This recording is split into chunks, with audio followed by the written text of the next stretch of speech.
Hello everyone, and welcome to our next video.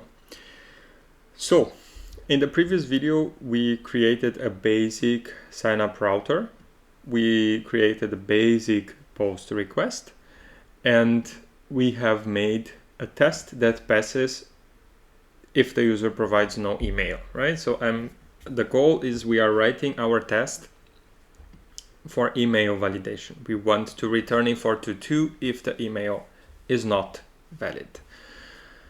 Okay, so far our test is passing because we are returning a422 only when we have no body.email whatsoever. The problem is, of course, this email is invalid, right? This email is invalid, right? But if I send this, the test is going to pass. Oops, I got a, oh, sorry, if I send this, the test is going to fail, right? So if I send this request, what I want to say is the route is going to return a 200, not the test is going to pass. This test should still pass, even if I'm sending some populated email in my body, so in my request body. But here it's giving me a 200 okay, because my email object or my email attribute is populated, and at the moment my function is only returning a422 if there is no email whatsoever.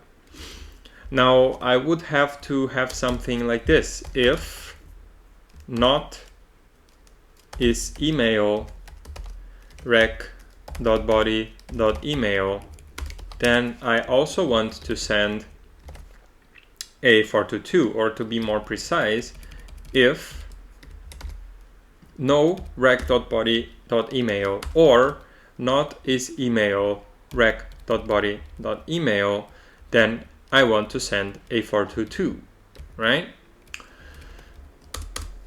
How do we implement this function? So email validation is of course one of the hardest things out there in terms of input validation, and this is because there are lots of rules that make a valid email. We can take a regular expression and maybe write our own function, but I want to go a little bit into the more production oriented approach, and that is, if someone else already did it and they did it well, then let's use what they did, right? So let's come here to our browser and let's have a look for express-validator. Now it's a very nice package, and with it we can actually validate the incoming attributes or the incoming body of our request, right? They also provide sanitization, and it's a very flexible package, so I don't see any drawbacks of using it at the beginning of our development. So as you can see here more at the bottom, that's interesting. They give an example: app.post/user, so the username must be an email, right? They have the username.is_email and also a validation for the password of the body of the request. I don't know why my head's a little bit slow today, somehow words are missing, but please bear with me. Okay, then the next thing I want to show you is the structure, right? So we have an app.post, we have the route here /user, and then we have something called something different than our current structure. So in our current structure we have the route, and then we have directly the handler for my route, basically for the post method of my route, the rec and the res. So there is an array in between, right, in this implementation, and this is exactly what we are going to do, because then we can pass to this array all the validations we want to perform on the incoming request body, and afterwards, right, last but not least, errors is going to be then parsed when we call this validation result, which is also a method provided by the express-validator.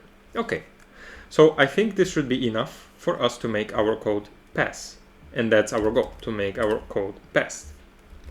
Okay, let me stop jest.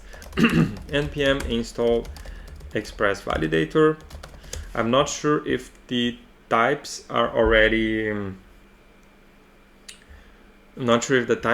included here. I may have to install the types. Now, just one interesting thing. Now that I installed, let me run my test, and of course it's going to fail. It's not going to compile because the easy email is not defined, right? And that's okay. Again, something that I should stop writing my test and come back to my production code. So a little thing I want to do here is I just want to keep our old test here. I want to send an empty object, and I want to make sure that this will also pass, right? If the email is not there, then it should return a 422. Of course, it's not gonna pass. So I managed to make the whole thing break because my function does not compile. So let's go back to our source code, to our production code, and start getting rid of this is email. So as you saw, we installed the express validator, and what I want to do here is import body from express validator. Okay, so it already completes for me. Probably it also does in your IDE. And as you can see here, let's go back to the example. We would call body with a certain key that we are expecting, and then the validation. So let me pass an array here. And as soon as I pass the array, you see like, oops, Express started to complain. Why do I have this little underscore red underline here and this red wiggly line here? Is because TypeScript doesn't know how to handle the types once I pass an additional element to my route. So I just need to inform what is this type, and that's going to be request, but not from TypeScript, right? So I did a mistake here. I need to import the request from here and the response from here. So these are types, and what I'm telling Express is that, okay, this request is of your type request, and this response is of your type response, right? And if we look at these objects, then of course a bunch of generics here, but if I go to core.request, then I can see all the methods that I can access, right? And that's very nice. I think it's also, that's what I mean by typing and documenting. This is a very good documentation. We'll go back to writing such doc strings to our code in a bit. For now, we'll focus on making this work. So I have the body from express validator, and now here what I want to do is I want to have and validate the email key in my body, and I want to check if it is an email, right? So let's see the idea of the is email up here. I have access to the interface, but the return here, that should be a generic, which is, I think, populated by default. But so here it's also interesting. You have a lot of methods that you can see by yourself, and a lot of validations that we can perform on our incoming request. Another thing that I want to do is I also want to start customizing the messages that we send with our errors. As you can see here, if I just call it like this with is email, then what happens is it's going to send a error with a body. So locations is going to be, there is a mistake or there is a problem with the body of the request, and the value is invalid, right? So the problem is that the value that was provided for this param username is invalid. Now it's quite cryptic. It doesn't tell me much because it can be an invalid value for several reasons, right? So I want to customize my error message a little bit better, and this I'm going to do in my sign up route. So this is going to be populated with message email must be valid, must be in a valid format. Okay, so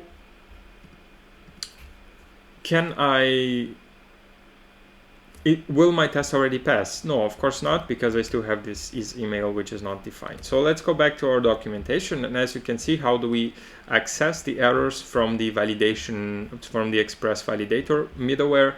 It is by calling this validation result on my request, right? So let's access my errors here. Is going to be validation result, and if I type it here, then it automatically imports a validation result, and I need to pass my request, right? So rec. And now I don't need to actually do a bunch of checks, because if the email is empty, then I will also have an error here. The email cannot be empty, right? So email must be in a valid format. So all these two checks here, they actually simply change to if errors, or sorry, if not errors.isEmpty, right? So this is a helper functionality from this validation result. And if we open the type of the response of this validation result, so let me just hover it while I'm holding command, it's probably control in Windows. Validation result receives a request, and it's very nice. So this is a very good way of seeing how the code works, right? It receives a request of type request, and it provides a result with a validation error, or the result has a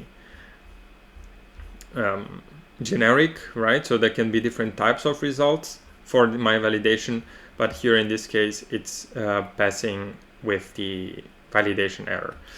And this helper method is empty is going to tell me if there is if the errors is populated. If it is populated, then this is empty is going to return false.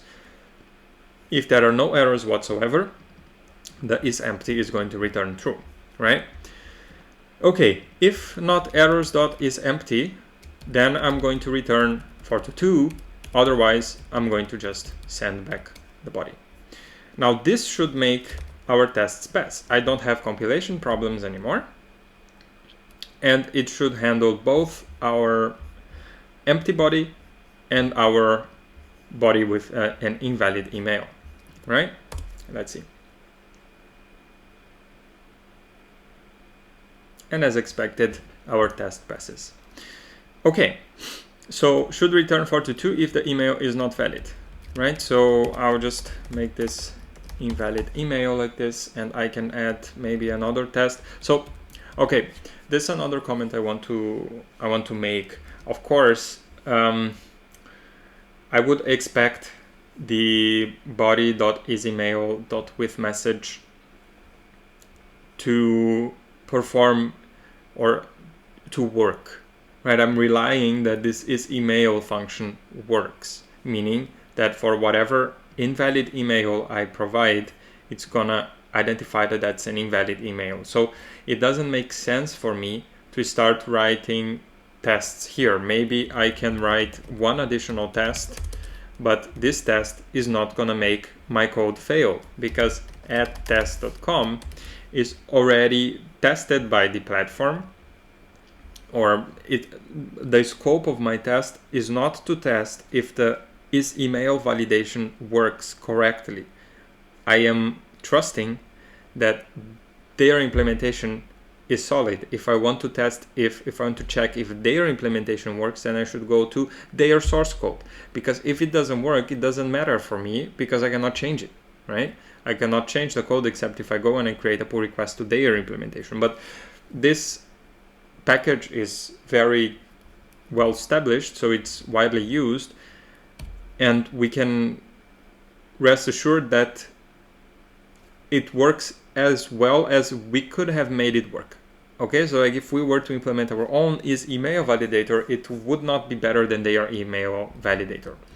If you are curious, you can of course check their source code. It's open. I mean, if you come to GitHub, they will have their codes here, and if you're curious, you can find where it comes from. It's probably middleware's, I don't remember where exactly the functions are, but anyway, if you are curious, you can come here and check the implementation, right? For us, we will not do that because for our purposes, this does not, I mean, if we use an external library, we expect that external library to be implemented and to be tested, right? To be correctly implemented and to be tested. Okay, so this is our first test. It's very nice because our function is very neat, right? So of course, it's not the final form of our function, but there is no test or there is no condition I can write within my test here that is going to make my code fail, because every invalid email that I provide is going to be caught by this condition, right? So the errors array is going to be populated. I could write something else, a different key maybe, but this is not going to change anything. If I write with password, the test will also pass. So remember that third or second, I don't remember. Yeah, I think it was the second rule, that I'm not allowed to, so the second rule of test-driven development, I'm not allowed to write any more of a test than it is sufficient to make it fail. And this is, there is no other way, there's nothing we can add here to make our test fail. We can say that we validate our emails correctly, right? Okay, then I think we can stop here and we'll go back in the next video. I want to quickly run prettier and make sure that we commit all the changes here and we push all the changes to the repo. So we'll start with this in the next video, and then we will continue with the next step, right? We of course are not done with our task yet, so we need to validate and sanitize the input from the user. This also means a validation on the password. And then once the validation on the password is done, then we can stop and do a little bit of refactoring, because we will identify a few things that we can extract to a common logic, and we will also write tests to those refactorings, right? There should be tests. If the refactorings add value to our code, they should also be tested, right? I should add additional test cases before I start with whatever step of refactoring I have in my mind. Okay, with that said, thank you very much, and I see you in a bit. Bye-bye.